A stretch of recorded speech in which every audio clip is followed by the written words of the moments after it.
Assalamualaikum warahmatullahi wabarakatuh. Dari Ummul Mukminin Sayyidah Aisyah radhiyallahu anha menceritakan tentang kondisi Nabi Shallallahu alaihi wasallam ketika memasuki 10 hari terakhir di bulan Ramadan.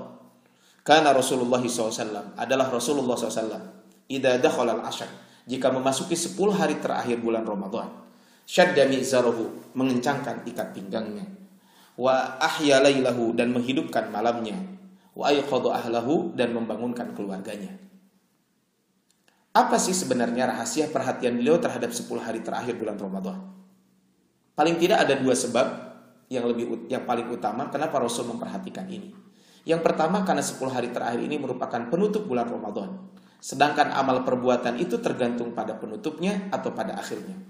Rasulullah SAW bersabda dalam sebuah hadis, innamal a'malu bil khawatim, sesungguhnya amal kita tergantung penghujungnya. Rasulullah SAW juga pernah berdoa, Allahumma ja'al khaira umri akhirahu, ya Allah, jadikanlah sebaik-baik umur adalah penghujungnya. Wa khaira amali khawatimahu, dan jadikanlah sebaik-baik amalku adalah pamungkasnya. Wa khaira ayyami yauma alqaq, dan sebaik-baiknya hari adalah hari di mana saya berjumpa dengan engkau kelak di yaumil qiyamah. Sebab yang kedua, karena dalam 10 hari terakhir di bulan Ramadan diduga turunnya Lailatul Qadar. Karena dalam sebuah hadis Rasul menyampaikan, iltamisuha fil ashril awakhir min Ramadan. Carilah malam Lailatul Qadar di 10 hari terakhir bulan Ramadan. Bahkan di dalam hadis lain, iltamisuha fil ashril awakhir wa fil autar. Carilah bulan Ramadan, carilah malam Lailatul Qadar di 10 hari terakhir dan di bilangan ganjil. Oleh karena itu, marilah kita rebut malam Lailatul Qadar di 10 hari terakhir di bulan Ramadan, baik itu di bilangan ganjilnya atau di bilangan genapnya. Karena tidak ada konsensus atau ijma tentang kapan turunnya malam Lailatul Qadar. Yang menjadi pertanyaan adalah, apa yang disunnahkan untuk dikerjakan pada 10 malam terakhir bulan Ramadan? Yang pertama adalah dengan kita bersungguh-sungguh pada 10 malam terakhir, melebihi kesungguhan pada malam-malam sebelumnya. Baik itu dalam hal sholat, membaca Al-Quran, berdoa, dan ibadah-ibadah lainnya. Sebagaimana tadi di awal disampaikan, bagaimana yang dilakukan oleh Nabi Shallallahu Alaihi Wasallam adalah Rasulullah SAW jika memasuki 10 malam terakhir di bulan Ramadan, beliau menghidupkan malamnya, membangunkan keluarganya, serta mengencangkan tali pinggangnya.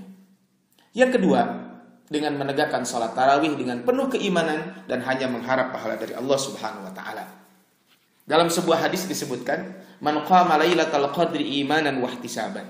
Barang siapa yang menegakkan salat pada malam Lailatul Qadar dengan penuh keimanan dan hanya mengharapkan pahala dari Allah Subhanahu wa taala, ghufira lahu ma taqaddama min dzanbi, maka pasti akan diampuni dosa-dosa yang telah lalu. Kemudian yang ketiga, dengan kita memperbanyak baca doa sebagaimana diajarkan oleh Nabi sallallahu alaihi wasallam kepada Sayyidah Aisyah radhiyallahu anha.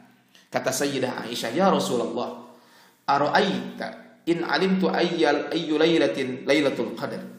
Ya Rasulullah, apa pendapatmu jika aku mengetahui bahwa malam ini adalah malam Lailatul Qadar? Ma aqulu fiha. Kira-kira apa yang harus aku kerjakan? Kira-kira apa yang harus aku ucapkan? Qala, Rasul bersabda, quli, wahai istriku Aisyah, ucapkanlah, Allahumma innaka afuwun. Ya Allah, engkau adalah zat maha pengampun. Tuhibbul afwa, engkau mencintai ampunan. Fa'fu anni, maka ampunilah aku. Yang keempat adalah dengan kita mandi antara maghrib dan isya. Diriwayatkan dari Ibnu Hatim dari Sayyidah Aisyah radhiyallahu anha, Rasulullah sallallahu alaihi wasallam jika bulan Ramadan seperti biasa tidur dan bangun. Dan manakala memasuki 10 hari terakhir, beliau mengencangkan kainnya dan menjauhkan diri dari menggauli istri-istrinya, serta mandi antara maghrib dan isya. Kaum muslimin bukan Allah Subhanahu wa taala. Al-Imam Ibnu Jarir berkata, mereka menyukai mandi pada setiap malam dari malam-malam 10 hari terakhir. Di antara mereka ada yang mandi dan menggunakan wewangian pada malam-malam yang paling diharapkan turunnya malam Lailatul Qadar. Karena itu, dianjurkan pada malam-malam yang diharapkan di dalamnya turun Lailatul Qadar untuk membersihkan diri, menggunakan wangi-wangian dan berhias dengan mandi sebelumnya. Lalu berpakaian bagus, sebagaimana hal tersebut dianjurkan juga pada waktu sholat Jumat dan hari-hari raya. Namun, tidaklah sempurna berhias secara lahir tanpa dibarengi dengan berhias secara batin, yakni dengan kembali kepada Allah Subhanahu wa taala dengan bertaubat dan mensucikan diri dari dosa-dosa. Sungguh berhias secara lahir sama sekali tidak berguna jika ternyata batinnya juga rusak. Allah tidak melihat kepada rupa dan tubuhmu, tetapi beliau Allah subhanahu wa ta'ala melihat kepada hati dan amalmu.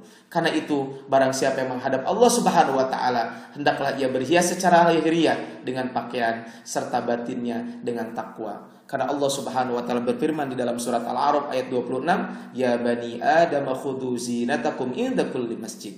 Wahai anak cucu Adam, hendaklah kalian memakai pakaian yang terbaik ketika kamu berangkat menuju ke masjid. Kemudian yang terakhir adalah tentu dengan kita beriktikaf. Dalam kondisi normal, maka kita iktikaf kita lakukan di masjid. Tapi dalam kondisi pandemi COVID-19 seperti ini, dan memang jika kondisi masih tidak memungkinkan iktikaf di masjid, memang para ulama berbeda pendapat. Apakah boleh kita iktikaf di musallal bait ataupun tempat khusus kita buat di rumah tempat sholat? Terlepas dari perbedaan ini, ada yang mengatakan boleh, ada yang tidak. Tetapi yang jelas di 10 malam terakhir, jangan sampai malam-malam itu kita lewatkan hanya dengan tidur saja. Ayo kita lakukan kebaikan-kebaikan di malam-malam tersebut. Semoga dengan kita melakukan berbagai macam aktivitas kebaikan di 10 malam terakhir ini, Allah subhanahu wa ta'ala memudahkan kita semuanya untuk menggapai malam Lailatul Qadar, dan kita mendapatkan husnul khatimah atau husnul khawatim, kita mendapatkan amal terbaik, dan amal terbaik adalah di penghujungnya. Barakallahu fikum. Assalamualaikum warahmatullahi wabarakatuh.